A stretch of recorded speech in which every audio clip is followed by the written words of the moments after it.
Dobrodošli v podcastu Beyond Leadership, kjer gostimo izjemne posameznike in odkrijemo nove dimenzije vodenja in njihove talente in recepte za uspeh. Z nami je danes ena zelo izjemna posameznica. Lepo pozdravljena, Nataša. Zdravo. Zdaj, preden začnemo, pa pokukamo v tvoje izjemne možgane, pa izkušnje, pa vse skrite recepte za uspeh, bi te jaz rad našim poslušalcem predstavil, da bojo vedeli res, koliko izjemno pravzaprav si. Zdaj, Nataša ima več kot 17 let izkušenj z področja strateškega in digitalnega marketinga ter digitalne transformacije. Kariero si začela v globalni svetovalni hiši A.T. Kearney, kjer si 4 leta delala z upravami vseh večjih podjetij v regiji in tudi v Nemčiji. Kot strateška direktorica na Pristopu in Renderspaceu ter direktorica marketinga in prodaje na IEDC poslovni šoli Bled, pa si svoj fokus usmerila na področje digitalnih transformacij in digitalnega marketinga.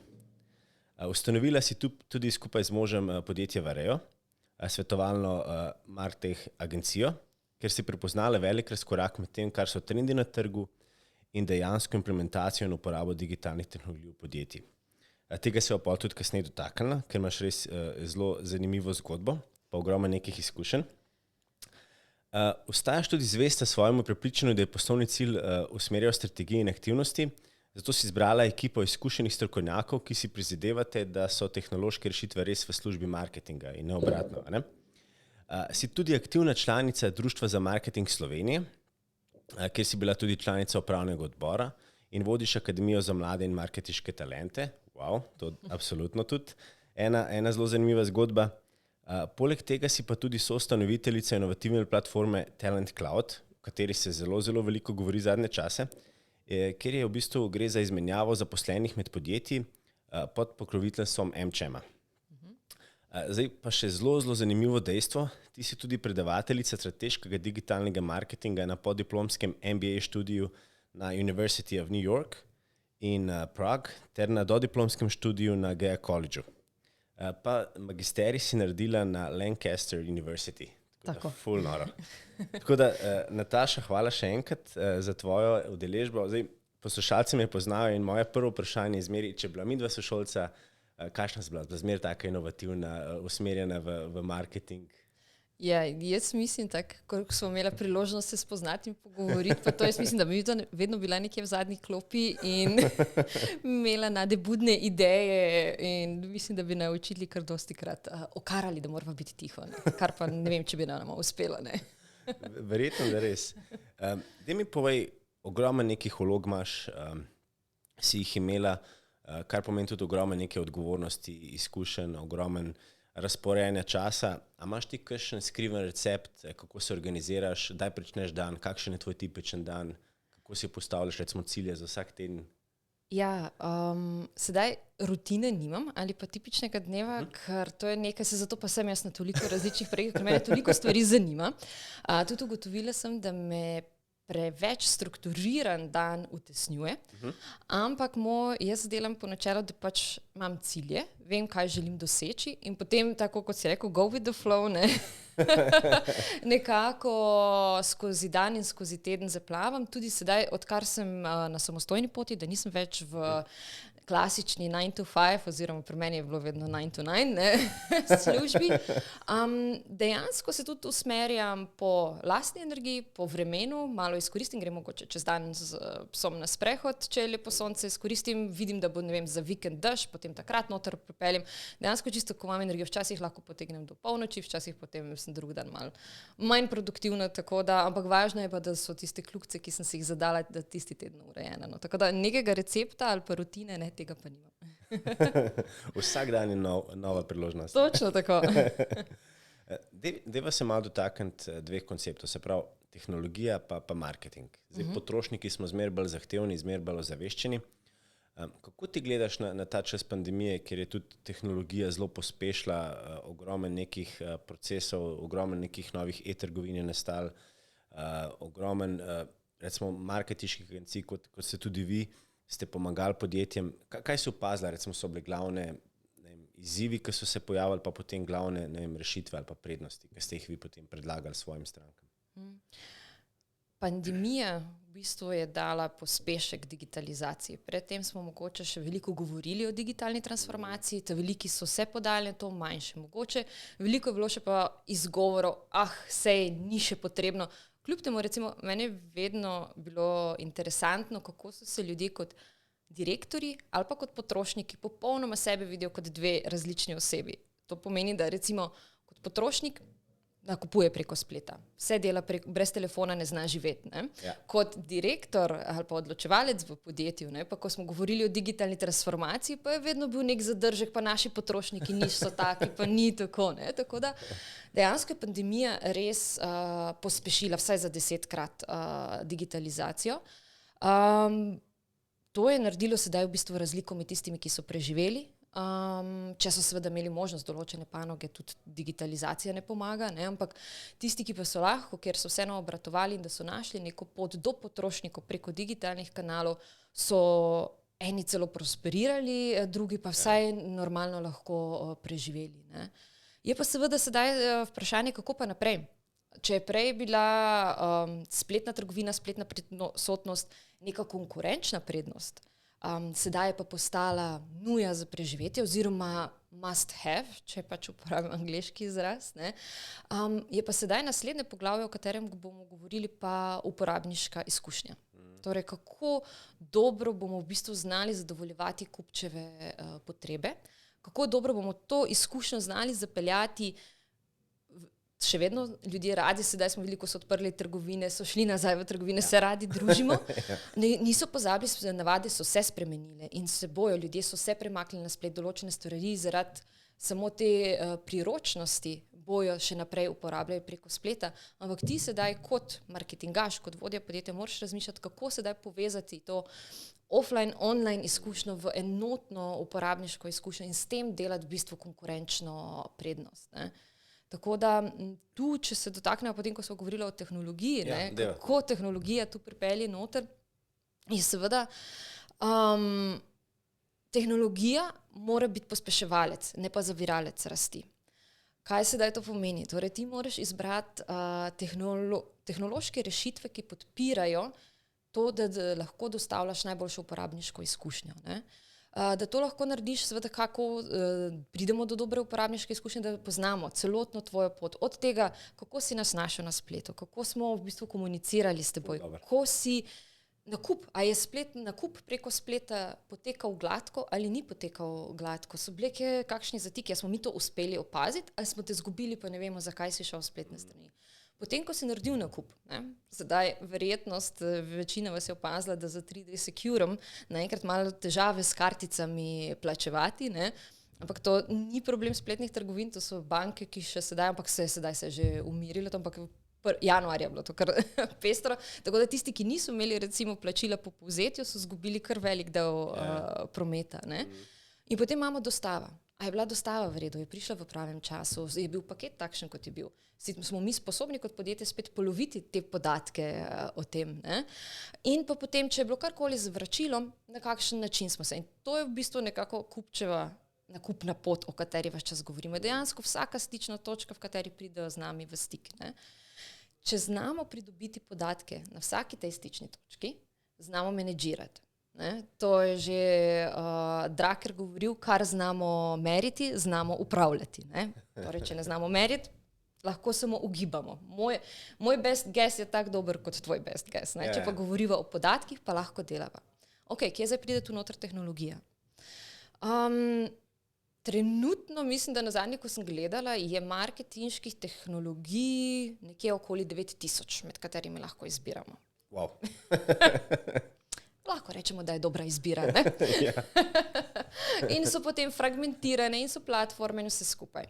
Vse lepo in prav. Kako pa sedaj izbrati tisto tehnologijo, zato da boš lahko prišel do celotne izkušnje, da boš prišel do svetega grala marketinga, to je 360-stopinski pogled na kupca, torej da imam celotno nakupno pot, da pripeljem do celotno, vem, kaj se dogaja v vsaki stični točki z mojim kupcem.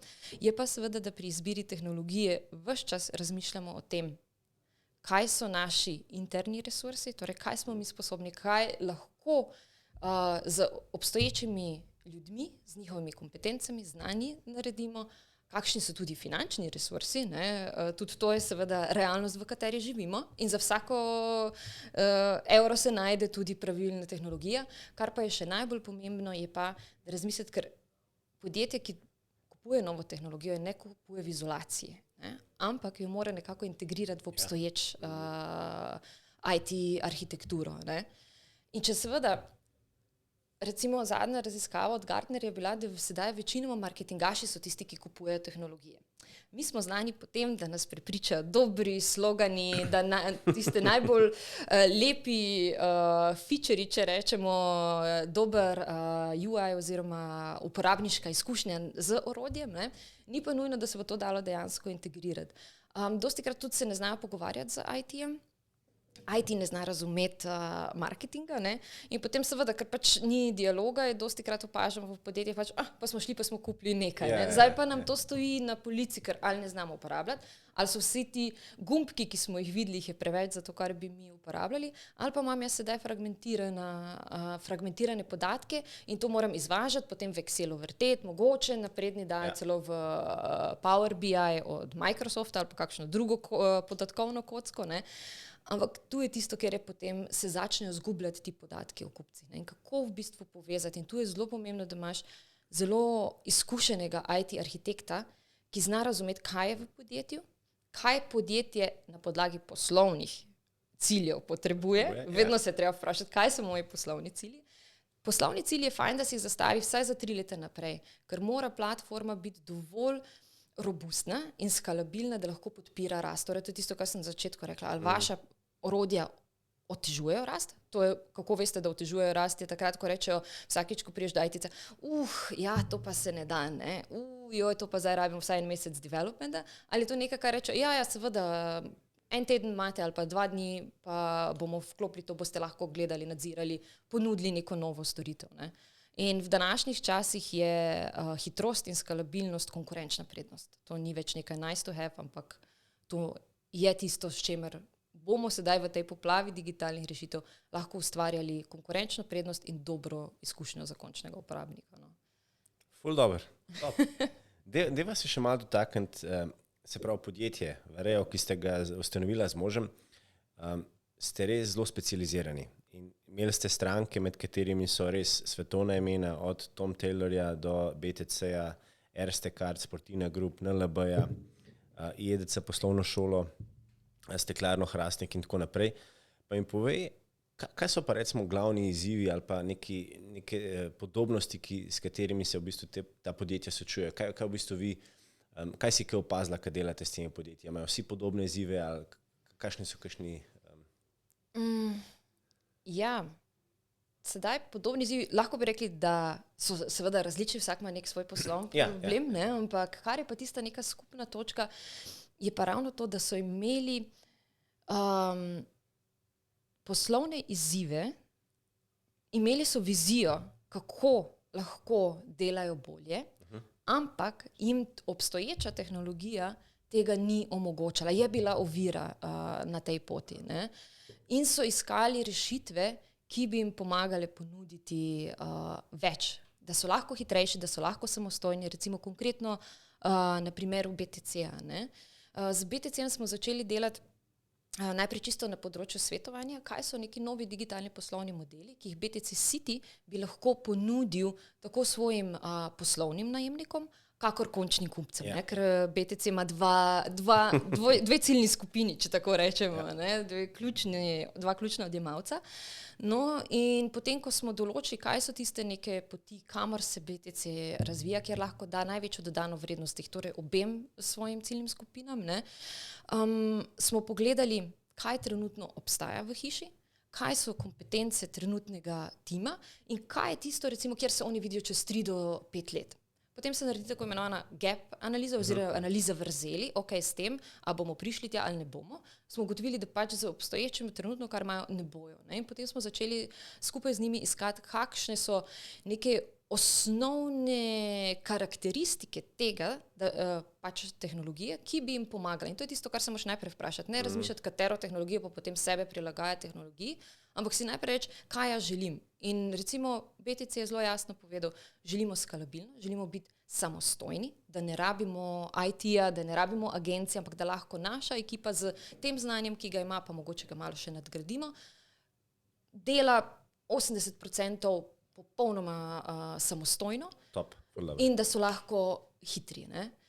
Kar se je izkazalo, potem ko smo začeli, smo postavili na novi platformi, izbrali platformo za njih, postavili spletno stran, v bistvu smo naredili za njih vsebinsko središče, lahko bi celo rekli, da smo preslikali BTC City v digitalen svet, torej stičišče tako kulinarike, okušanja in doživeti na spletu. In na srečo smo to naredili že januarja, ker potem je prišla korona in se je izkazalo to kot v bistvu za vse njihove poslovne najemnike, kot ena platforma, kjer so se lahko tudi tisti manjši, ki mogoče niso imeli tako močne digitalne prezence, lahko kljub tem težkim časom prišli do prepoznavnosti, prišli do kupcev, do katerih mogoče na drug način ne bi. In ekipa BTC-ja samostojno pelje naprej stvari, so agilni, to se v bistvu takrat tudi, ko se je začelo, vse to pa so bili ti, kaj se sme odpreti, pa kaj se ne sme zapreti, si veš, ko je bilo iz dneva v dan spremljaš, v nedeljo zvečer smo gledali, kaj so bile direktive vlade in smo bili z naročnikom na vezi, hitro prilagodili stvari, prilagodili termine, kaj bomo dali novo, da bojo lahko kupci vedeli, kaj sploh je možno dobiti BTC City in da pač tudi najemniki pridejo. No, tako da mislim, da je tu BTC City dal res eno zelo veliko dodano vrednost svojim najemnikom in tudi kupcem seveda. Deva se še malo dotakniti enega tudi zelo izjemnega projekta, katerega si tudi soustanoviteljica, in sicer Talent Clouda, te inovativne platforme. Daj nam malo predstav sploh, kako si prišla oziroma kako ste prišli do ideje, kaj se zdaj dogaja, kakšne uspešne zgodbe. Ja, kaj, v bistvu pa tudi povej sploh, kaj to je, da bodo naši poslušalci vedeli. Talent Cloud je v bistvu platforma za izmenjavo zaposlenih med podjetji. Začel se kot projekt. V bistvu, kako je prišlo do tega, to smo 7 nadebudnih entuzijastov iz različnih podjetij, ki smo se v bistvu srečali na hackatonu na Danfossu, HR hackaton je bil. In ena izmed idej je bila tudi v bistvu izmenjava zaposlenih. Torej, hackaton je bil na temo prihodnost dela, future of work, ne? Kakšni bojo neki novi načini sodelovanja, kako zagotoviti konkurenčnost Evrope na dolgi rok. In ena izmed teh je bila tudi seveda izmenjava zaposlenih med podjetji. In potem smo se v bistvu, pa nismo mi bili vsi v isti skupini, ki bi to delali. Mislim, da je bila Mateja Panjan je bila iz Danfossa, ki je tudi nekako naš neformalen vodja, če dam v narekovajih, ker ona je pa popolna energetska bomba, ki nas vedno zbobna in gre naprej. Naprej smo nekako 1 leto razmišljali, kako bi to spravili v življenje. Zakaj je trajalo 1 leto, kot rečeno, 7 ljudi iz različnih podjetij, čisto v našem prostem času, iz lastnega entuzijazma, ampak smo pripeljali tako daleč, da smo leta 2019 štartali prvi pilotski projekt. Tu se moram tudi v bistvu reči, da to je nam uspelo predvsem zato, ker so nas podprli zelo, jaz bi temu rekla, vizionarski CEO-ji slovenski, recimo bil je A1 zraven, Danfoss Strata, Siemens, Steklarna Hrastnik, torej, ki so bili pripravljeni, ker to je dokaj inovativno in tudi, ko smo na nivoju HR-ovcev pogovarjali, bilo več zadržkov, kar razumem, ker to je njihova stroka, morajo skrbeti za dobrobit zaposlenih, za pravno formalnost in vse skupaj, ampak so njihovi CEO-ji bili potem tisti, ki so rekli, ne, gremo, probajmo vse pilotski projekt, kaj imamo zgubiti, ne. In sedaj ta podjetja so še vedno z nami, so tudi naši največji podporniki, vedno sodelujejo, vsako leto v bistvu več zaposlenih, ampak imamo v bistvu omejitev nekako. Zadeva pa poteka tako, da podjetje da en konkreten izziv, s katerim se sooča. To mora biti nek projekt, neka nova iniciativa, ki jo uvajajo v podjetju in potrebujejo mogoče nasvet od nekoga ali nekdo, ki je že šel skozi to pot, da ne bi rabili istih napak ponavljati oziroma da dobijo mogoče malo drugačen pogled na to rešitev. Ne? Lahko bi najeli svetovalce, lahko pa so pač v Talent Cloudu. No? In potem drugo podjetje, torej izzive morajo biti predvsej dobro definirani, tu mi pridemo noter, mi se imenujemo buddy oziroma njihovi mentori, nekako pomagamo definirati ta izziv in potem te izzive objavimo. Potem ta ista podjetja, ki sodelujejo v izmenjavi, pogledajo izzive, ki so jih dala druga podjetja in reče, mi smo pa že, ne vem, vpeljali intranet v našem podjetju in bi lahko temu podjetju pomagali z nasveti. Bo Franci iz IT-ja, pa Metka iz marketinga, bosta v ekipi in bosta temu podjetju pomagala z tem. Ne? In to gre v bistvu za vzajemno. Ti daš 2 izziva in daš tu 2 svetovalca. Ne rabijo pa biti isti. Torej, če jaz recimo kot Nataša dam izziv, ne rabim jaz kot Nataša biti svetovalec. Lahko je nek moj sodelavec svetovalec na izzivu drugega, ker imamo pa izzivi so pa ali zelo tehnološki, včasih niti mi ne vemo, kaj beremo, ker so zelo inženirski, če bi rekla. Lahko so pa tudi zelo na nivoju marketinga, HR-a, vodenja ljudi. Lani smo imeli celo kar nekaj skupinskih izzivov, ker so si bili podobni in so podjetja sama dala oziroma udeleženci Talent Clouda dali izziv, kaj pa če bi imeli skupinskega, pa da skupaj delam, ker je bilo predvsem veliko je bilo lani na temo remote worka, torej dela nadaljavo, kako motivacijo vzdrževati v tem primeru, kako skrbeti, da tim vseeno pravilno komunicira, da se ne zgubi komunikacija med tem, ko vsak dela od doma in podobno. Tako da tudi mi gremo go with the flow, recimo v tem primeru, imamo zelo jasno strukturo, kako, ampak potem se prilagajamo potrebam podjetij.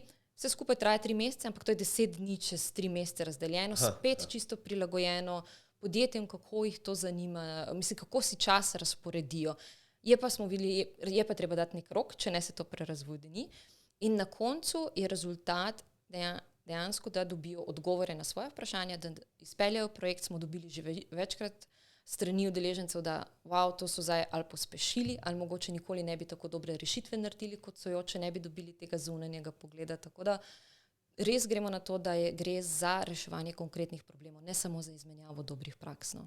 Ful dobro. Se mi zdi, da to je nekaj, kar Slovenija potrebuje, čim več povezovanja, sodelovanja, res deljenja znanja, tako da res kapo dol ekipine, res super. Hvala. Daj mi še povej, kakšen pa je, ko povezujete različna podjetja, se je že zgodilo, da sta mogoče tudi 2 konkurenta, pa potem delate na isti rešitvi oziroma na izzivu od enega podjetja? Ja, se tudi. In se nam je parkrat. Na začetku je ponavadi vedno tako, ne bi s konkurenti bili kako. Odvisno pač od projekta, kako najdejo interes. In recimo konkretno smo imeli primer Danfoss Siemens, ki so čisto konkurenti, ampak so v tem primeru rekli, dajmo poskusimo in so razvili nov produkt, ki ga sedaj skupaj tržijo na trgu. Top. In imajo že kar odlične rezultate s tem. Tako da v slogi je definitivno moč. Silicon Valley deluje tako že od svojega nastanka, da se morajo povezovati. V Evropi je to še zelo, se držimo zase, ampak če gledamo, mi delujemo na svetovnem trgu. In če vsi ostali sodelujejo, jaz mislim, da je edina prava pot, da tudi mi začnemo deliti znanje, sodelovati, absolutno. Ker samo z deljenjem v bistvu se večajo inovativnost, kompetence in naša konkurenčnost. No. To je res. Daj nam še povej, kaj pa še kakšni cilji za ta projekt, imate še kakšne plane za naprej? A se število podjetij zdaj povečuje, imate več sodelovanj? Tako, zanimanje je zelo veliko, zdaj ravno imamo odprto. Zaključujemo, letos bomo 2 naredili, eno spomladansko pa eno jesensko varianto, tako da razdelimo, ker mi nas je še vedno 7. 2 cilja sta, ravno zato, da ne bo vse odvisno od nas entuzijastov, ne? In tudi velika zahvala gre M-čemu za vso podporo, ki nam jo nudijo, ker skrbijo za pogodbe, ker seveda je treba tudi skleniti NDA-je in gentleman agreement, v bistvu, da ne gre za krajo zaposlenih in podobnega, ne, seveda, plus skrbijo za vso našo komunikacijo, promocijo in to. Torej, kar si mi želimo, 2 cilja sta. Prvi je narediti digitalno platformo za izmenjavo zaposlenih, torej, da bo to zaživelo, lahko tudi brez tako velike involviranosti posameznikov na nivoju matchinga podjetij. In potem s tem naslednja je seveda tudi tujina. Sedaj se že pogovarjamo z Avstrijsko, smo že stopili v kontakt, smo že podpisali namero o sodelovanju. Čestitam. Hvala. Oni imajo pa Digital Champions Network. Podobna zadeva, ampak pri njih pa ne gre za zamenjavo zaposlenih med podjetji, pri njih pa gre, v bistvu povezujejo univerze, podjetja in pa na ravni države pač razne te gospodarske, kako bi rekel, inštitucije in podobno. No? In z njimi smo sedaj se že dogovorili, da bomo si mi med seboj izmenjali prakse in tudi podjetja za sodelovanje. No? Tako da to je sedaj naš prvi korak, je Avstrija, potem pa Evropa. Deva se še malo dotakniti take zanimive projekte oziroma zelo velike projekte si spravila v življenje. Eden je Talent Cloud, drug, kjer si ustanoviteljica, tudi ti, je Akademija za mlade marketinške talente. Pa imamo povedati, kako pa ti gledaš danes na ta, v bistvu, da morajo podjetja vlagati v talente. Se ti zdi, da smo Slovenci že toliko daleč, da imamo ta well-being razvit, da lahko ponudimo zaposlenim mnogo več, kot je pa samo plača, ali še zaostajamo z Američani? Kje vidiš ta razvoj? Smo kaj naredili na tem področju? Jaz mislim, da ja.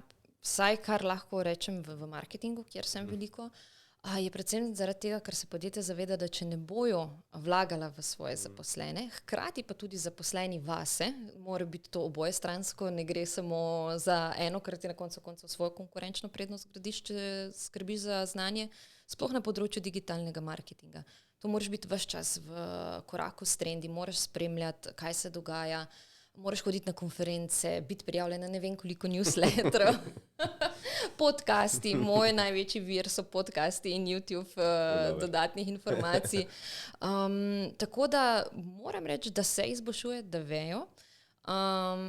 Seveda, ko je bila kriza, so mogoče malo, ampak potem videla vsaj tako, ko sem se pogovarjala s podjetji, pa z šolskimi inštitucijami, po tistem prvem krču so potem rekli, ok, če pa so mogoče niso polno zaposleni, pa dajmo vložiti v izobraževanje, da takrat, ko bomo pa začeli spet delati, da bojo pa imeli dodatna znanja, s katerimi bomo lahko šli naprej. Tako da mislim, da se zelo izboljšuje. Tako tudi samo zavedanje pri mlajši generaciji, da morajo ves čas vlagati vase. No? Deva se še dotakniti mentorstva in ti si tudi mentorca tudi pri temu projektu, ki je v gromozanski Talent Cloud v vlogi buddyja, se prav pomagaš koordinirati. A si imela ti tudi kakšnega mentorja oziroma osebo, ki te je zaznamovala na poti? Pa koliko se ti zdi pomembno, da imaš kakšnega mentorja v življenju?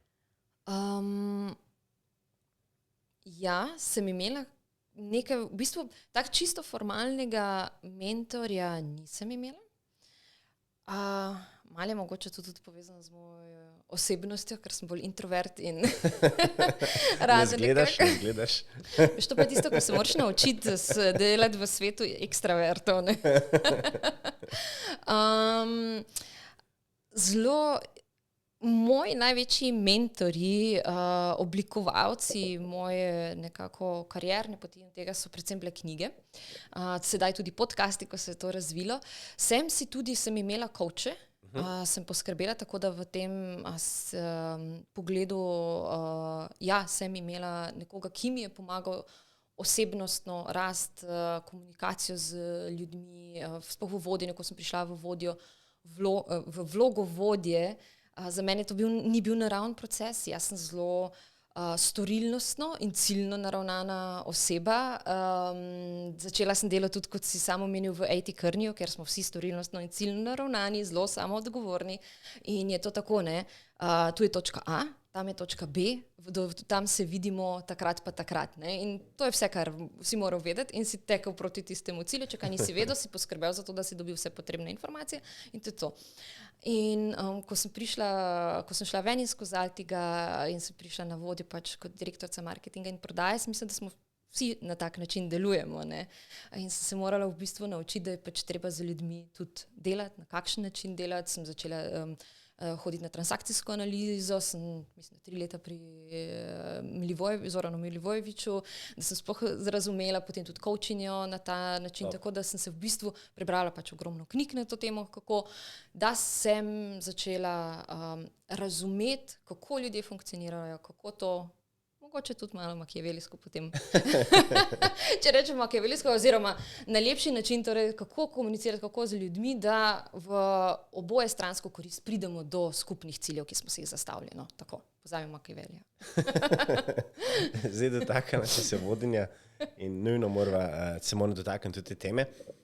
In sicer jaz imam tak zelo zanimiv pogled na vodenje in se mi zdi, da je vodja tisti, ki gradi na razmerjih in zna dobro povezovati. Ne. Hkrati pa mora biti, ko pride v sobo, mora imeti osebe okoli sebe, ki ga celo nadgrajujejo ali pa so komplementarni v znanjih določenih. In me zanima, kako bi rekel, da se je tvoja vloga, ko si bila strateška direktorica na Pristopu in Renderspaceu, pa si bila direktorica marketinga in prodaje na IEDC poslovni šoli Bled, zdaj si v ogromnih podjetjih zraven, v ogromnih projektih. Kako bi rekla, da se je pa tvoja vloga vodenja spreminjala od recimo začetka pa potem do pomembnejših vlog pa položajev?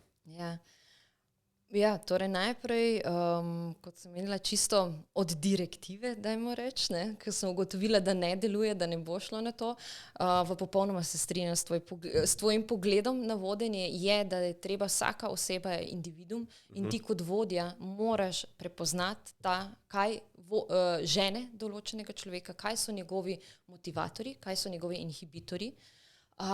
In če to znaš razumeti in mu znaš dati prave naloge, prave izzive, ga na pravi način motivirati, boš iz svoje ekipe potegnil največ. Ja. In kot vodja moraš ti znati zbrati prave ljudi, zbrati prave strokovnjake, to je tisto, kar si ti rekel, ja. In torej se ne bati, da so boljši, ker se zato si pa jih vzel. Moja naloga ni, da sem jaz najbolj pametna v sobi, ja. Ampak moja naloga je, da znam te pametne ljudi usmeriti proti pravemu cilju, jih zmotivirati in da iz njih potegnemo največ, kar je možno. In da rastejo, torej da jim tudi omogočiš pot rasti in se tudi zavedam, da mi smo majhni, bomo rasti, kaj dosti ne, ker nam je tudi v želji, da smo butični in da nudimo res odlično uslugo našim klientom. In vem, da v določenem trenutku bojo ti mladi, ki smo jih sedaj vzeli, prerasli v Reo in bojo šli drugam in to je okej. In zato je moja naloga, da spostavim sistem, da ves čas lahko, da postane replikativen, torej ko nekdo gre, da se že predtem uvaja novi, da se znanja predajajo in da potem, ko grejo naprej, jaz želim najboljše in upam, da ostajamo v stiku. Ne? Tako da... Top. Sedi 5. Daj mi še povej, ko pa recimo ti, ko sestavljaš ekipe ali v svojem podjetju ali pa na teh raznih projektih, kakšne lastnosti so pa te pomembne? Na kaj si pozorna? Zelo pomembno mi je, če lahko izbiram, včasih pač ne moreš, ne pri naročniku, je prepoznati, da imajo ljudje motivacijo, to željo po znanju, željo po delu, in ne imeti straha pred spremembami. Tudi če je strah, ker je to normalno, vsi imamo strah pred spremembami, to je prva reakcija, ne? Ampak potem si rečeš, okej, kaj pa za to pomeni, kako lahko grem, če so... Ne v slabem, nočem zdaj, da bi slabo, ampak vodljivi v smislu, da so pripravljeni, odprti torej za nove ideje in vodljivi v smislu, kot da zaupajo in reče, ok, dajmo skupaj iti na to pot, me je strah, ampak gremo korak po korak, pa sem zaprt, da ni a priori, ne znam, ker takšni so potem tudi zaviralci sprememb v podjetjih in take, tudi pri naročnikih, če se le da probam čim prej identificirati, če so v ekipi, pa potem nekako neutralizirati. Dejva se še nujno dotakniti, se pravi, ti si tudi predavateljica strateškega digitalnega marketinga na podiplomskem MBA študiju na University of New York pa Prague. Tako da, kako si prišla do tega in kako je počuvati v tujini? A opaziš kakšne večje razlike, no, in da je tam drugačno znanje, drugačen fokus, kot pri nas? Ja, ta klasična, ne? Ko si v tujini, odprtost bolj, ampak se tudi pri nas vidim, da izboljšuje, da so študenti bolj pripravljeni sodelovati, spraševati. Mal nefer je primerjati, ker tukaj v Sloveniji poučujem na dodiplomskem študiju ali pa predavam na Društvu za marketing Slovenije ali kje druge, pa so pač drugačne teme. MBA je vseeno so že malo ljudje z izkušnjami, zaposleni, ki točno vejo, kaj želijo dobiti od predmeta in so debate drugačne, involviranost je popolnoma drugačna, pa tudi skupine so dosti manjše na MBA-ju, no. Letos sem prvič predavala in smo imeli vse preko spleta. V bistvu je bilo tako, da smo imeli petek popoldanja, pa potem celo soboto, pa celo nedeljo, tako da je kar naporno za vse, ne, in za mene in za slušatelje, ampak je vseeno neverjetna energija, super sodelovanje, tudi jaz se veliko naučim od njih, vedno je to dvosmerna komunikacija, no. Tu pri nas pa tudi moram reči, da iz leta v leto bolj zagreti, je pa spet seveda, jaz poučujem na podiplomskem in je spet razlika, ko pridejo ljudje z izkušnjami, je čist drugačen nivo debat kot študenti, kar je logično. Študent pač pride, ne ve, sploh ne ve, kaj se dogaja v svetu, kaj poslovni svet pomeni, kaj pomeni, zakaj se je treba toliko s kupcem ukvarjati, s prodajo, gleda mogoče bolj z nekega svojega vidika, medtem ko ljudje, ki pa so zaposleni in ki morajo skrbeti za doseganje poslovnih rezultatov, imajo pa seveda so drugače investirani v izobraževanje in želijo seveda čim več potegniti iz tebe. No? In to mene prav, to mi je super, je izzivno. Se ti vidi, da kar žariš, da je ta passion. Zdaj, jaz sem tudi kar nekaj časa preživel v Ameriki in se strinjam, da tam je v bistvu sploh za magisterij, različne magisterije skoraj predpogoj, da že imaš kar nekaj delovnih izkušenj. Zelo me zanima, ti res delaš s svojim podjetjem, z zelo eminentnimi podjetji in pa tudi, ko predavaš v Ameriki, kot si izpostavlja, imaš tudi ogromen poslovnežev, ki v bistvu že imajo svoje podjetje ali pa so del velikih korporacij. A bi rekel, da se danes podjetja zavedajo že tega pomena oziroma pomembnosti digitalnega marketinga in transformacije? Ali še zmeraj srečaš kakšno podjetje, ki pravijo, pa mi tega ne rabimo, ne vem, mogoče čez nekaj časa zdajle to še ni tako pomembno. A je pandemija to pospešila oziroma je izpostavila to kot neko prioriteto? Je pospešila, dajva reči za Slovenijo. Pa Avstrijo še kar poznam toliko. Je pospešila, ampak je nuja. Še vedno to gledajo kot, mogoče bomo pa videli. Ne izkoriščajo vsega, kar digitalni marketing ponuja. Dejansko smo vsaj v Sloveniji pa Avstriji, to koliko pač delam s podjetji, še zelo odzadaj. Zelo na začetkih. Medtem ko v tujini, če gledamo Ameriko, tam, kjer tudi hodim, ali pa na teh konferencah, kjer si letos žal niso bile.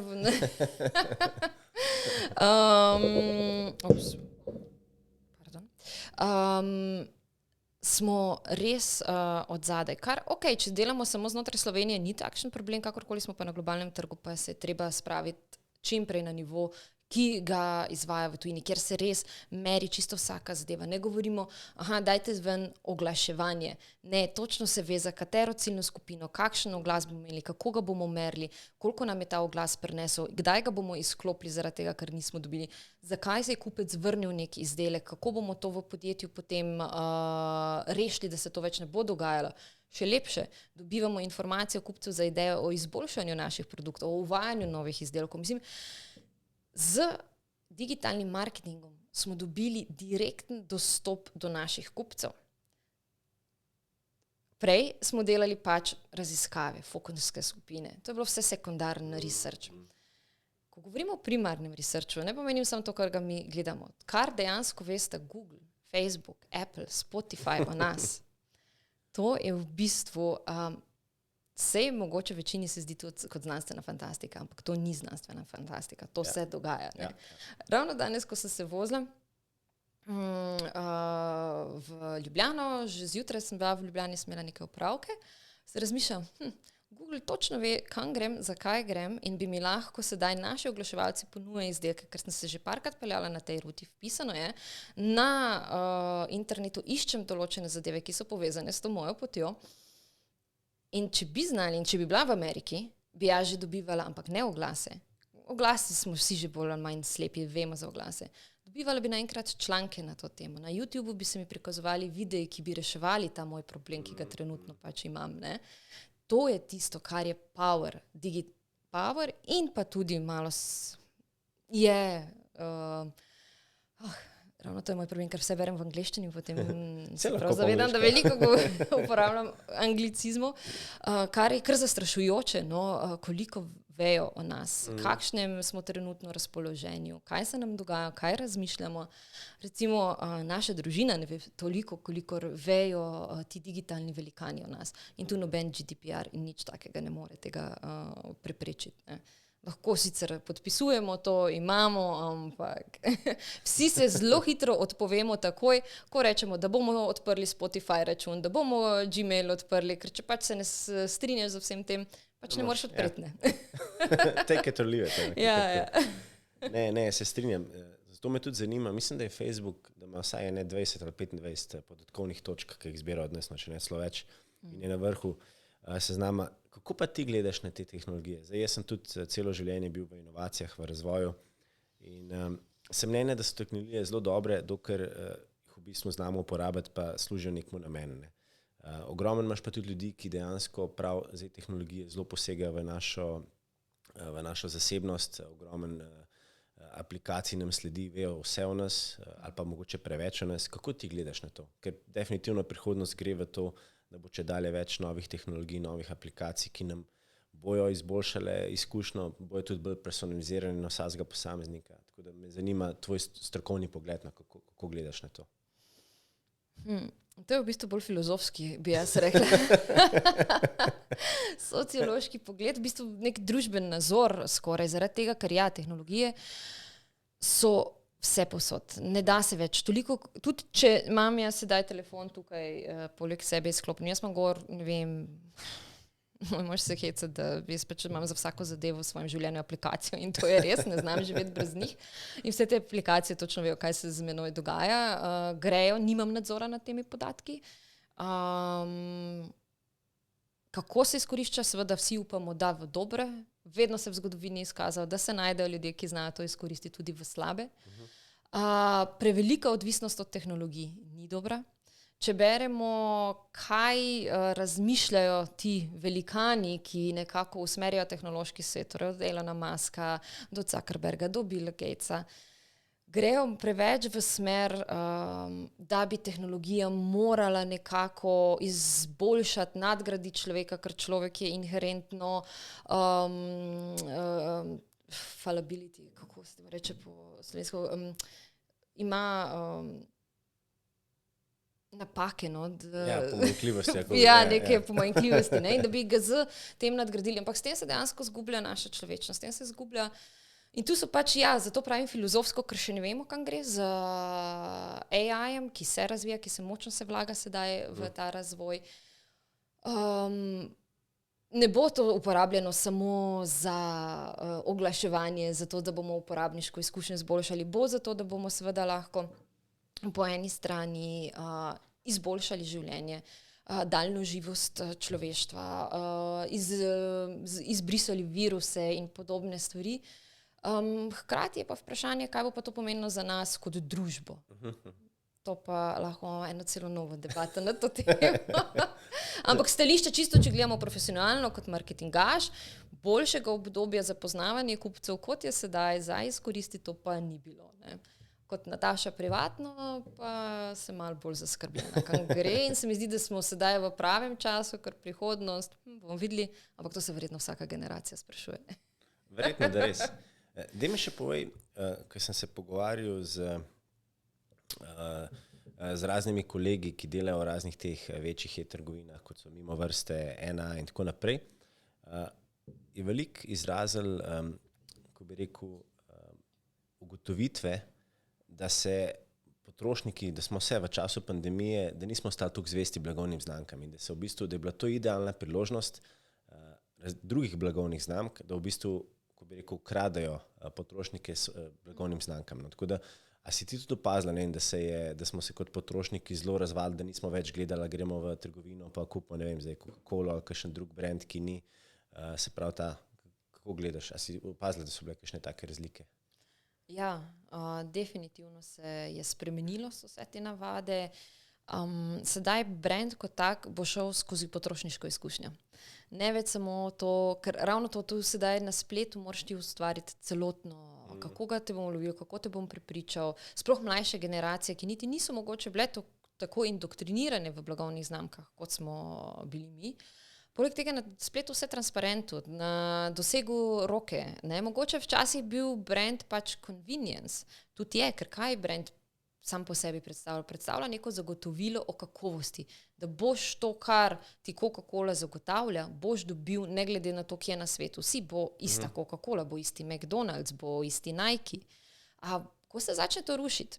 Ko Nike začne proizvajati v Vietnamu, ko začne Adidas v Vietnamu, ko lahko vsi od Under Armourja na koncu zveš, da vsi to proizvajajo pri istem proizvajalcu.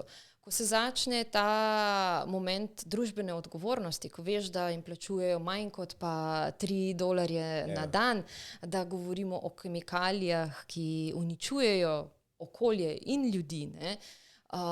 Ko vse to začneš seštevati, gledati, začneš spraševati, a je res brand čez to ali ni, ali to samo dobra marketinška reklama, a je čevelj, ki ga, ne vem, tenis čevelj od nekoga drugega, nekega novega, ki prihaja, ki ima mogoče tudi ta, pa ima izraženo družbeno odgovoren element, enako kvaliteten, dober, ja, mogoče dražji, sem pripravljen plačati, ali pa mogoče nekaj cenejšega, ne vem, si izmišljujem, od Hoferja, čisto kvalitetno, vse mi je tudi, ne vem, ne bom rekla brenda, recimo razpadu po 2 letih, od Hoferja mi še pa vedno recimo drži. Zakaj ne? Recimo za uporabnost. In jaz mislim, da bo sedaj tako, da bo šlo tisto, kar je meni pomembno, tam bom pripravljena vložiti več denarja. Tisto, kar pa postaja nekako potrošniška roba, bomo pa šli na to, kar je hitro, kar dobim hitro in kar dobim po neki ceni, ki je meni sprejemljiva. In na spletu jaz lahko to hitro preverim. Grem na ceneje.si, vtipkam noter, vidim, kdo ima. Torej, zakaj bom jaz trgovini zvesta? Razen, če mi zagotavlja, da mi pripeljajo domov, da ko hočem menjati, bojo mi odpeljali, da dobim, ne vem, neke prkse, ki, ne, razne skozi, zato pa potem pride razni klubi zvestobe, ki jih imaš. Tu spet pride noter marketing za tem, ki mora razmišljati, kaj bo kupca zvezalo na mene, zakaj bi on prišel k meni, ne pa k konkurentu. Tudi, če na ceneje.si vidi, da ima nekdo cenejši izdelek, ampak da se odloči zame. In tu je spet naloga marketingašev, ne. Deva se še dotakniti ena izmed tvojih zgodb o uspehu, kjer si ustanoviteljica in pa programski vodja, je tudi Akademija za mlade marketinške talente. Daj nam malo predstav, kako se je to začelo, kaj dejansko počnete, ker mislim, da je tudi en zanimiv fakt, ki sem ga zadnjič prebral, da ogromen novodobnih CEO-tov prihaja iz vod marketinga ali pa prodaje, da so dejansko to nek nov trend, ki zdaj niso več toliko iz ekonomije, ampak pa iz finance, ampak dejansko iz teh, ko bi rekel, drugih vod. Ja. Kako je prišlo do tega? Kot vidiš, jaz zelo rada predavam, zato ker na veliko predavam. Delim znanje in sploh se rada izobražujem in berem in vse. Kar sem opažala, jaz sem, ko sem bila na Pristopu, začela raziskavo Mind Wide Open o stanju marketinga v Sloveniji. Torej, na kakšnem nivoju je marketing, katere 4P-je, če ostanemo pri osnovah, v bistvu obvladuje, kaj so neki trendi. Takrat nas je predvsem zanimala digitalna transformacija, se o tem že govori pri marketingaših, kakšen vpliv imajo v podjetjih, a so na nivoju borda ali so pod upravami, ne?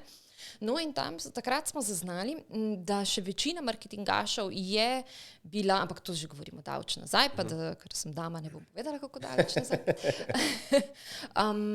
da je takrat še bil kar veliko marketingašev se usmerjal predvsem samo na komunikacijo.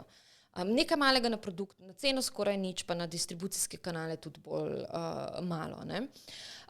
Poleg tega tudi niso imeli velikega vpliva. Njihov največji bil, da se ne znajo pogovarjati, oziroma da jih CEO-ji ne poslušajo, da jih finančniki jim ne dajo budžeta in tako.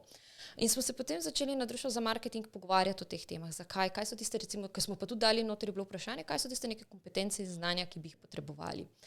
Tudi jaz, ko delam veliko tudi in predajam marketing, jaz marketing vedno jemljem kot srce podjetja. Za mene je vedno marketing bil nikoli samo 4P-ji, ampak tako Kotler pravi, tudi marketing is everything, ne.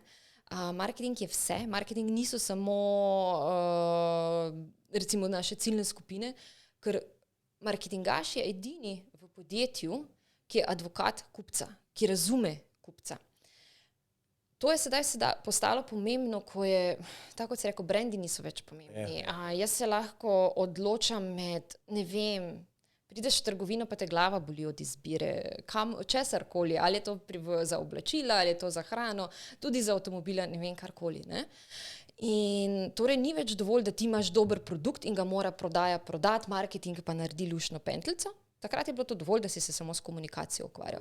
Sedaj, ko pa moraš stopiti iz množice, ne, je pa marketing tisti, ki razume kupca, ki razume njegove potrebe, celo začne ustvarjati neke nove potrebe, mora to pripeljati nazaj v podjetje, skomunicirati z razvojem v podjetju, biti sposoben se pogovarjati, razumeti, kaj če jaz sedaj rečem, da bomo v proizvodni podjetju nek nov produkt ali pa neko inovacijo vpeljali, kaj za to pomeni za samo proizvodno, za procese v podjetju. Mora biti sposoben narediti finančni načrt, s katerim gre do CFO-ja najprej, da dobi sredstva, da lahko gre potem do CEO-ja, da ta finančni načrt tudi, oziroma svoj poslovni načrt zagovarja in reče, gledajte, to so trendi, ki so se nakazali, to so naši potrošniki, konkurenca nam dela to pa to, če ne bomo tega pa tega uvedli, se bo zgodilo to. CEO, naslednjo vprašanje je, kakšna je naša investicija? Smo že pogledali. Sem govoril z vodjo proizvodnje, potrebujemo, ne vem, novo linijo. CFO je rekel, da lahko jo investicijo povrnemo v takšnem času, ob takšni prodaji. Govoril sem s prodajnikom, ki mi je napovedal na podlagi tega, kar sva se pogovorila, da so takšni in takšni ob takšnih napovedih prodaje, bomo lahko recimo v 3 letih povrnili investicijo in potem od tam naprej delamo še samo profit. Če priješ s tako razdelanim poslovnim načrtom do CEO-ja in CFO-ja, mislim, da skoraj ni direktorja, ki bo rekel, ne, nočem novega revenue streama. Da pa prideš do tega, ne, pa moraš razumeti finance, moraš razumeti proizvodne procese, moraš razumeti, kako deluje prodaja, moraš biti komunikator, pogajalec, vse skupaj. In to smo videli, ker kot marketingaši, če gledamo, da večina marketingašov v Sloveniji prihaja ali iz FDV-ja ali pa iz ekonomske fakultete so dobili tudi ta dodatna znanja, ampak spet, če si marketing študiral, ne toliko. Jaz sem po izobrazbi makroekonomist, ne? Tako da vedno gledam z tega velikega vidika in povezovanja in tudi na Eti Krniju sem imela priložnost delati tako v proizvodnji kot v zalednih procesih, v glavnem celotno podjetje spoznati. Videla, kako pomembno, koliko je meni to olajšalo delo potem v vlogi marketingaša, ker sem se lahko pogovarjala s predsedniki uprav o tem, zakaj bomo nekaj naredili, kaj bo to pripeljalo. In zato smo se začeli pogovarjati, da bi ustanovili Marketinško akademijo za mlade talente, kjer ni fokus sploh na marketingu, ampak je fokus na financah, na strategiji, na vodenju ljudi, na komunikaciji, torej na vseh teh veščinah in znanjih, ki jih potrebuješ, zato da lahko sediš v upravi. In to je pač poslanstvo Marketinške akademije za mlade talente, da mi izobražujemo v bistvu bodoče člane uprav ali pa celo predsednike uprav. No. Predsednike. Deva se še dotakniti, zanima, a pa opaziš, da število študentov pa v bistvu marketingašov narašča ali upada? Kakšen je tvoj pogled? Če dalje več zanimanja za ta poklic ali ne? To si me pa dobil.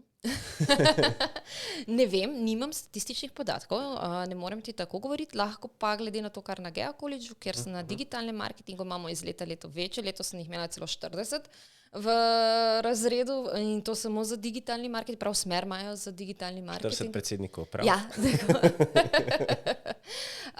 Tako da bi z tega stališča pa tudi glede na to, kakšno zanimanje vsaj za digitalni marketing, za vse te certifikate, ki so, se mi zdi, ampak to je iz mojega balončka, ne govorim objektivno, ker nimam teh podatkov. Zdaj, vsi, ki te poznajo, pa te opazujejo daleč, vidijo ogromen različnih položajev, različnih klobukov, različnih odgovornosti, ogromen nekih zgodb o uspehu. Mene pa zanima, ker vsi vemo, da za nekim uspehom je ogromen trdega dela, ogromen neprespanih noči, ogromen izzivov. Me zanima, kakšni so bili pa kakšni izzivi, ki si se ti srečala na svoji poslovni poti? Kar nekaj. Večinoma so bili vsi ti izzivi potem v moji glavi, bi tako rekla. Kar je bilo takega, seveda najtežje mi je bilo na začetku kariere, ko začneš sploh v konzultingu, ampak to je bil odličen drill za vse, kar sem potem naprej počela, kjer si vržen v vodo, kjer moraš biti sposoben sprocesirati količine in količine znanja, ker si danes strokovnjak za to, jutri si strokovnjak za ono. Torej, sposobnost razmišljanja na nogah, sposobnost zagovarjanja, analitike, odločanja na podlagi tudi nepopolnih podatkov in tudi v bistvu predstavljanje rezultatov pred upravami. To so bili res taki fajn treningi. Seveda je pa tudi na Etikarniju so ogromno vlagali v nas, v naše izobraževanje. Torej, ko rečem, da smo bili vrženi v vodo, ni, da so nas pustili brez nekih pripomočkov. So bile, zelo veliko so vlagali, tako da te zgradijo do te in vse tam tudi je up or out sistem, ne? Ali plavaš, ali pa pač potoneš in greš ven. Tako da to je bil en super drill. Potem pa ja, naslednji takšen izziv, ki je bil zelo velik, bilo ravno vodenje, ravno zaradi tega, ker smo bila toliko zdrilena v tej storilnosti, agilnosti in gremo in samo cilj, ne? Da pa je treba pač začeti malo na drugačen način delati. Tudi kot svetovalec si seveda v popolnoma drugi vlogi kot direktor marketinga in prodaje, ker moraš neke odločitve sprejemati. Mislim, si odgovoren kot svetovalec, vedno reči, to je naše priporočilo, ampak odločitev je vaša. Naš best advice je to. Ne? Tu pa moraš potem spraviti življenje, nisto tudi v vareju. Mi pravimo, mi gremo od slajdov v realizacijo, ne ostanemo pri slajdih, ampak dejansko spravimo stvari v življenje. Ne? Je seveda vsaka neka nova vloga, vsak predstavlja nek nov izziv. To, kar se pa srečuješ na dnevni ravni, je pa del življenja pa posla.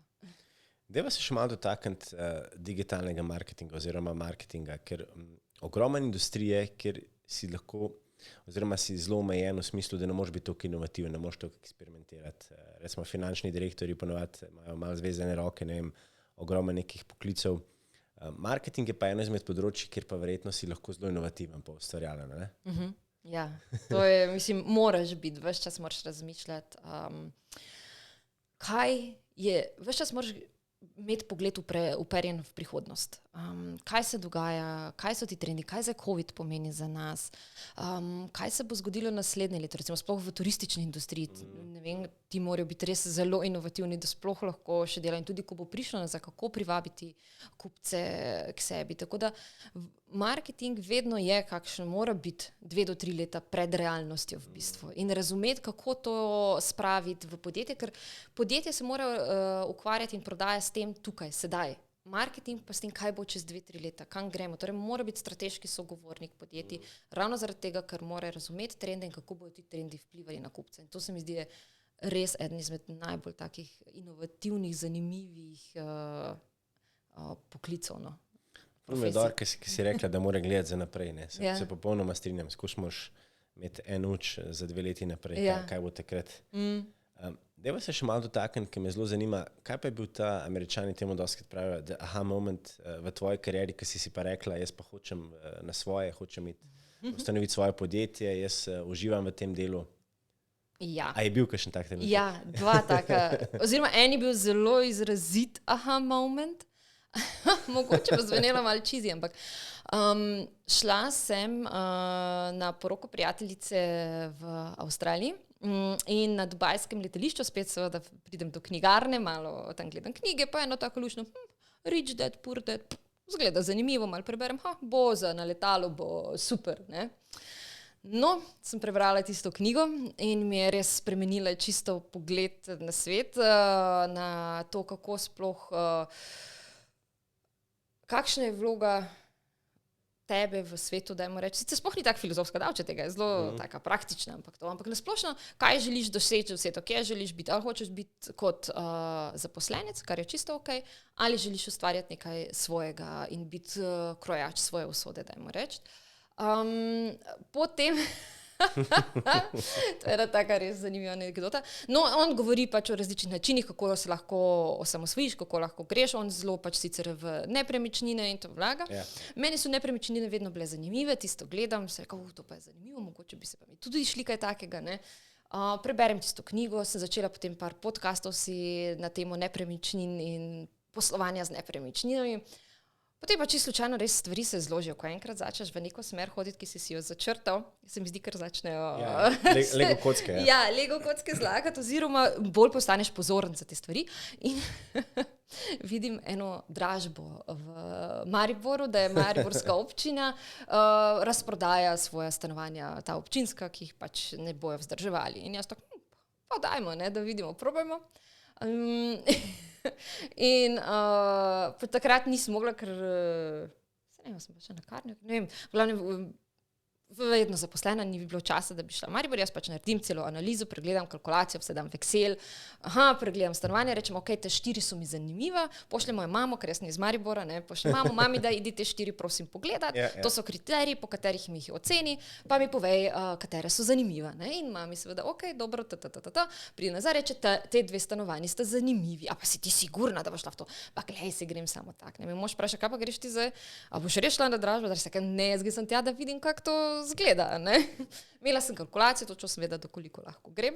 No, da skrajšam zgodbo, da ko sem na licitaciji prišla domov s stanovanjem, ker sem pač prvo začela staviti in on pred mano se vstavlja pri svoji številki in ni šla nad mene in jaz sem pa tak, ne, dvigni roko. Tak, ne, gospa Vithans, stanovanje vaše, tako, ojoj.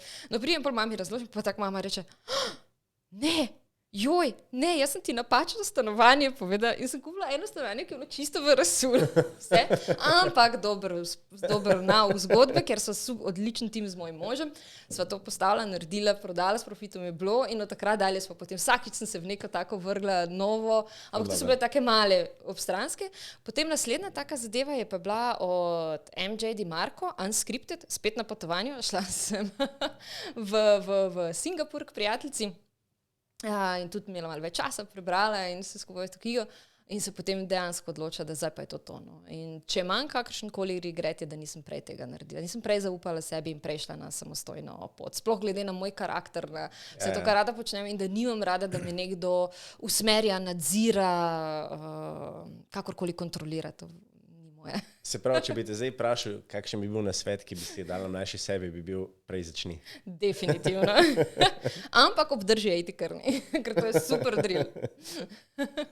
Dobar. Deva se še malo dotakniti tvojega osebnega življenja. Kaj pa Nataša rada počne, ko si pod stresom? Kakšne hobije imaš? Kaj te sprošča? V koroni je bil moj največji zen moj kon. Rudi. Res? Top. Po domače Rudi, partizansko ga imenujem. Ne, res čisto v en drug svet, ker s konji, ko si, to je, ko greš jahat, moraš biti z glavo pri stvari, tudi ena čist druga energija, moraš se umiriti, drug svet, drugi ljudje so tam. In res lahko izklopiš. No? Meni nobena meditacija, nobena joga me toliko, ker moja glava vedno toliko dela, da ko bi morala jaz meditirati, potem delam poslovne načrte in nove ideje. Pri konju pa enostavno pač tega ne smeš, to je ena. Druga je pa downhill mountain biking, kjer tudi moraš biti z glavo pri stvari, če ne si z glavo v drevesu. Ja. Kaj pa kje rada bereš, poslušaš? Omenila si par podcastov, kjeri so ti kakšni ljubši? Sedaj, trenutno, se zelo veliko, torej imam od Growth, od Gina Hechtmana, Growth, Mark, ne, čakaj, lahko vzamem telefon. Deva pogled, deva. Meni sem jaz tako zelo, zelo slaba. Moja najnovejša droga je Blinkist. Okay. Ker to so Blinkist je podcast, je aplikacija, kjer imaš povzetke knjig vseh teh. In potem lahko bereš na veliko in tiste, ki te zanimajo, si pa potem kupim knjigo, pa grem v detajle. Potem med podcasti so meni seveda še vedno, recimo Pika na P mi je dobra, ki jo je Sid dal ven, Entrepreneurs on Fire, potem imam še vedno Rich Dad, Poor Dad, zaradi tega, da vidim, predvsem razumem, kaj se dogaja na makroekonomskem nivoju, zato imam tudi, zelo zabaven mi je Freakonomics Radio, nekaj časa sem poslušala Philosophy Bites, tudi zelo zanimiva, čist ena druga sfera, ali pa On Being od Kriste Tippett, The Infinite Monkey Cage, zelo zabavno, British humor, Vedno te nasmeje. Moram pa, tega le imam tudi strašno rada. Malcolm Gladwell, Revisionist History. Zelo zanimivi pogledi na različne dogodke v zgodovini in kako so pač interpretirani in kaj se dejansko dogaja. Res zelo dobro. Edini problem je sedaj, da zaradi korone se ne vozim več, nisem toliko v avto in potem nimam toliko priložnosti poslušati. Ker ko sem s psom na sprehodu, sem s psom na sprehodu. Ne mara, da sem kje drugje. Je pri meni isto, ja. Kaj pa je kakšna, zdaj si že par knjig izpostavila, kaj pa je še kakšna knjiga, ki bi jo priporočala? Čakaj, spet da odprem mojo knjižnico. To je pa naslednja moja najljubša aplikacija, je pa Kindle, ki ga imam, moj iPad in Kindle, in to mi je tako super, lahko celo knjižnico. Jaz vedno berem po 2-3 knjige naenkrat, sporedno. Ja, mislim, ne naenkrat ne morem, ampak sporedno tako recimo. Zelo zanimiva mi je sedaj, ki se bere kot thriller, je Bad Blood o ustanoviteljici Teranosa. To je bilo več tista, nekaj časa je bila eden izmed največjih Silicon Valley wunderkindov, če tako rečem. Ne? In ko bereš, to je neverjetno, kako je njej uspelo 14 let v bistvu, samo s to prepričanostjo, tudi kar ruthless, kako je to? Brez usmiljenja. Pristopom do sodelavcev in vseh okoli sebe, tako dolgo vleči za nos od Kissingerja do koga, vseh ta glavnih ljudi in v ameriški politiki in Silicon Valley. Tako da bere se pa čisto kot kriminalka. Tako da je zelo taka zanimiva knjiga. Drugače pa zdaj recimo berem, je zanimiva COVID-19 The Great Reset od Klaus Schwab. Zato, ker vsi govorijo sedaj o Great Resetu, o World Economic Forumu, kaj bo to pomenilo za nas, so določene stvari za nje. Sem rekla, dajmo pogled, ker zelo zanimiv na makroekonomskem, ker se loti makroekonomskega vidika, tehnološkega vidika, sociološkega pa mikroekonomskega vidika. Tako pač neke hipoteze razvija, se ne strinjam z vsemi, določene se že dejansko dogaja, se izvaja, tako da zelo zanimiva, tako za malo širši pogled na to, kaj se dogaja, pa kam bo šla, kaj so neke možne izhodi iz tega. Tako da to je pa to, kar sem že omenila, pa še en cel kup drugih. Moram te še vprašati, zdaj, če bi bil jaz recimo v vlogi enega celta, ki dejansko ne ve, kako pa kaj naprej, kaj bi bil tvoj nasvet, oziroma, kad ti priješ v podjetje, kako svetuješ podjetjem, kako operati recimo digitalno transformacijo, kako se tega lotiti? Jaz vedno izhajam najprej iz tega, da probam razumeti, kje trenutno so, pa kam želijo priti, cilje. Trenutno, kje so, je predvsem, kaj še so kompetence, kako trenutno, na kakšen način delajo, tudi njihovo razumevanje digitalne transformacije, odnos do tega. Potem pa, kaj so pa tisti cilji, kam želijo priti. Dostikrat niti ne vejo in jim je treba pač, mislim, ne, da ne vejo poslovno, kaj želijo, ampak in potem skozi razne delavnice, skozi debate, skozi izobraževanje se v bistvu začne izoblikovati, kaj pa zdaj tisti cilj, ne vem, povečati prodajo, ker vsi lahko rečemo, ne vem, čez 3 leta hočemo biti na tem trgu, pa imeti toliko prodaje, ampak to so tako zelo, tudi če so na številkah temelječe, kako bomo sedaj prišli do tega. In tu je potem v bistvu tista dodana vrednost, kjer izoblikujemo, to je v bistvu strategija, ki sem rekel, kako bomo sedaj iz te točke A prišli do točke B in potem naprej C. Seveda pri strategijah je treba tudi vedno razumeti, da moraš biti fleksibilen, da strategija ni nekaj, kar smo sedaj postavili, pa bo je ne smemo spreminjati naslednja 3 leta, ker je Nataša tako rekla, ker je ostala 3 leta strategija. Ne, strategija ti pač da neko smer in kar je tudi pomembno, strategija tudi pove česa ne delati, ker toliko je priložnosti, da če ne vemo, kaj si želimo in kakšno imamo strategijo, da hitro lahko skrenemo s poti in potem se ukvarjamo z nekimi nepomembnimi zadevami in zgubimo fokus. Strategija ti pomaga tisto tvojo pravo severno zvezdo v bistvu iskati in tudi priti v tisto smer. Tako da strategija je v bistvu, bi jaz rekla, koridor, znotraj katerega se potem ti premikaš. Torej ni ravna črta, ampak je koridor, kjer se pa potem cikcakaš do cilja. Top, ful dober opis. Peva še malo, kaj pa je kakšna recimo serija, ki tebe zanima? Mora biti tudi kakšna taka zelo, ko bi rekel, out there, posebna? Na Netflixu razni dokumentarci so mi zelo zanimivi. Ful dober je bil ta Social Dilemma, priporočam, da preberete, odličen. Sedaj je tu potem mi je zelo všeč bila na zadnje, kar sem gledala, evropska produkcija je postala fenomenalna z Netflixom, kako tudi so dobili sedaj platformo, ker se predstavlja, recimo na zadnje, kar sem gledala, bil Marseille. Odlična serija, spet z vidika psihologije, kako se loteva. Zadnja oddaja je bila skoraj zadnja serija v drugi sezoni, oziroma zadnja epizoda druge sezone je bila skoraj tako Game of Thrones zadnja epizoda, tako, to ste nekaj na hitro naredili, ker predtem je bilo res odlično. Ampak pustimo, res je bil samo zaključek, je bil cheesy. Bad Bank, nemška serija. Zanimivo tudi, kako v bistvu finančni svet deluje, kaj so ljudje pripravljeni delati za to, da dosežejo neke svoje cilje, iti čez sebe sicer in potem kako iskati izgovore.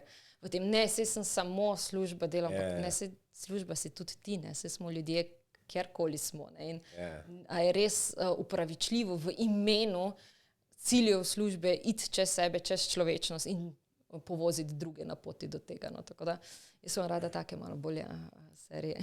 Zdaj, za najljubšega podjetnika si pa izpostavila Emila Tedeskija, ki je res izjemen. Kako to? Jaz sem imela priložnost tudi delati z njim osebno, ko sem bila na EDC poslovni šoli Bled. Smo za njih ravno takrat, ko so kupili Drogo Kolinsko, naredili, jaz sem bila tudi vodja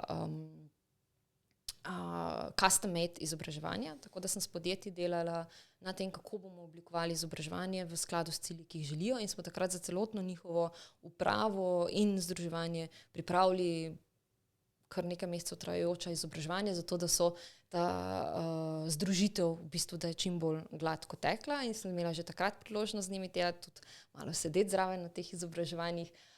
Tudi ko predava na SMK-ju, kar je uspel recimo eden izmed redkih podjetnikov, ki je začel iz nule in ustanovil multinacionalno podjetje, ne, in ga še vedno vodi. To je tisto, ni še predal in ni on ovira, da raste, ampak gre naprej in zna najti ekipo, daje ekipi priložnost. Tako da, iz tega vidika se mi zdi res fenomenalen. Tudi govorec je, jaz ga tako rada poslušam vedno. Top, ne, res je izjemen. Zdaj pa še najpomembnejše vprašanje za zaključek. In sicer mi imamo kar že lepo število poslušalcev. Med njimi poleg študentov je tudi kar nekaj predsednikov uprav, direktorjev in tako naprej. Tako da, kaj bi bili pa tvoji neki zaključni nauki za naše poslušalce? Tisti, kar so meni, kar bi sebi recimo dala, pa tudi drugim, je predvsem, da moraš verjeti vase, da moraš vztrajati na svoji poti. Torej, moraš imeti vse informacije, vedeti, kam greš, vztrajati na poti in dokler nisi zadovoljen z doseženim. Torej, cilj je, za mene je cilj dosežen takrat, ko sem zadovoljna. Vsak si pa sam postavi, kaj je sedaj tisto, s čemer si pravo merilo uspeha za mene je to, da si zadovoljen, da so tvoji klienti zadovoljni in da na koncu dneva rečeš, to pa je bil dober dan, ne. What a ride. Ko bom stara 80, da bom rekla, to je to. Ful dober. Zdaj, dragi poslušalci, z nami je bila še enkrat Nataša Mitans, predavateljica, ustanoviteljica, inovatorka in pa strokovnjakinja na področju digitalnega marketinga in pa digitalne transformacije. Tako da, Nataša, še enkrat najlepša hvala za tvoje izjemne poglede, izkušnje in ker si res delila take zgodbe, ki mislim, da bojo naši poslušalci se ogromno naučili. Hvala. Mark, najlepša hvala tebi za povabilo. Pa za zelo zanimiv pogovor. Celo teme, ki jih sploh nisem mislila govoriti. Top. Hvala. Ne iti na dražbo. Ne.